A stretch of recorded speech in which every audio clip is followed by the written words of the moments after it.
So people that are buying these fake followers for vanity, a vanity metric they think is going to help them, actually is terrible. Like terrible. It totally hurts their engagement. Now about real followers and fake followers, I see a lot of. I know we were talking about the I call them Instapreneurs. Yeah. Because they're on Instagram and they say they're millionaires on Instagram. They're gonna teach you how to be millionaires, but then they drive like a Honda Civic or they live with their parents or in the garage. But what about people that have a lot of fake followers and then you could buy comments, links, and views and all that? Can you buy all of those? You can buy anything. Really? The problem for people is what they don't understand is when you buy fake followers, it actually crushes and hurts your engagement so much. Here's why. So let's say you have a real 20,000 followers, right? And then you buy 80,000 fakes. Well, the algorithm works based on the 20,000 real ones because the 80,000 will never engage. So if you're a real 20,000, let's say you have a 3% engagement rate, so 600 people go and like and comment on stuff. Yeah. Well, normally that would be really good for a 20,000 person account. You have a 100,000 follower account. So when those 600 people try to like and comment, those people won't even see it because Instagram's looking at the fact that 600 people want to react on a 100,000 person account, 0.6%, not 3%. So now your engagement gets suppressed because Instagram thinks that post sucks. Yeah. So people that are buying these fake followers for vanity, a vanity metric they think is going to help them, actually is terrible. Like terrible. It totally hurts their engagement. Yeah. So it's better just to keep building it organically, even though it's going to take a lot longer. I'm spending millions and millions of dollars a month paying influencers for posts, right? I would rather pay an influencer that has 100,000 followers and 3% engagement than 2 million followers and 0.5% every single time. Yeah. I'm not looking at the vanity number. I'm looking at what's going to actually happen.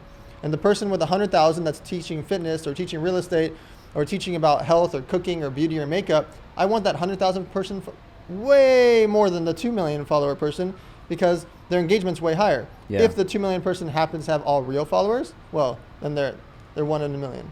So like, let's say if like the Kardashians charge a fee to give you a shout out, that would be a good idea? Yeah, I mean, I've spent $18 million with the Kardashians the last 2 years. I mean, their engagement's insane. Their engagement rate is small based on their accounts because their accounts have 115 million followers on it. Yeah. But I'll take a small engagement on a 115 million follower account. Yeah. That's a rare scenario, and they're such super celebrities that it's different. Also, when they post products, it's going to go on multiple platforms, and they're going to get press about it. And every other celebrity business person and press in the world follows them. That's why they've been one of my easiest accounts to promote through, because even though the cost is 6 figures for one post from them, it's worth it when you have millions and millions and millions of guaranteed people seeing it. Yeah, but are their followers more like younger girls that look up to them, or maybe perverted men? All of the above. Or is it? It's everybody. They have everything. So it's just like when you start to get into 100 million. I mean, when you start to get anything over 10 million plus, 5 million plus, you have everything. Mm-hmm. You can't have a niche when you have 10 million plus, right? Yeah. So even if you're like normally a cooking account or a makeup account, it's all just makeup people are all no. Once you start to get into those millions and millions and millions of people, you're starting to get to the masses. You're starting to get to mainstream. Yeah. Got it. Now, one of the things that I started doing was with Grant and with like Tony Robbins. I started kind of thinking about masterminding with their audiences, and then I said, you know what? How am I different than like a Tony Robbins or a Grant Cardone? And I said, well, they're white men, and they're above their 60s. I'm in my 30s, and I'm Hispanic. So instead of trying to compete or trying to be like a Grant Cardone or a Tony Robbins, how can I be different? And I said, well, there's a huge Latino audience. So what if I just focus on my audience and like check all the metrics? And then I noticed that 90% of the people that go to Driven, because then we have the Driven event, 90% were Latino millennials. There you go. And men. So I said, they answered it for you. Yeah. So I said, because I'm not gonna try to be a Lewis House, tall, handsome white man. Like I should just be like the Albert, the Mexican millennial guy that all Mexican men want to be like, right? Exactly. So the people voted for you. They answered the question for you because they showed up. When you go to Driven and there's 1,000, 2,000 people there, and if X% are Latino, they answered it for you. That's who likes it. That's who likes your content. That's who's willing to pay to show up. And they're there. They're your supporters. Yeah. Fantastic. Expand on that, and any other followers you get that are white, African American, Asian, rainbow color, doesn't matter. Yeah. Those people are still going to come, but you focus your marketing on what has proven to you. The customers vote with their wallets. Yeah. I say this every single time. The customer votes with their wallets. It's easy for your grandma to say, I'm going to buy 4 of those shirts, or I'm going to buy 4 tickets to Driven, until they actually have to pull out a credit card. Yeah. Those people, the 1,000, 2,000 people that show up to your events, they pulled out a credit card and they spent time to come there. They spent the time and energy to be there. They showed you who is your audience. Spend more on that. So listen Get to as many of that as you can. Listen to the wallet.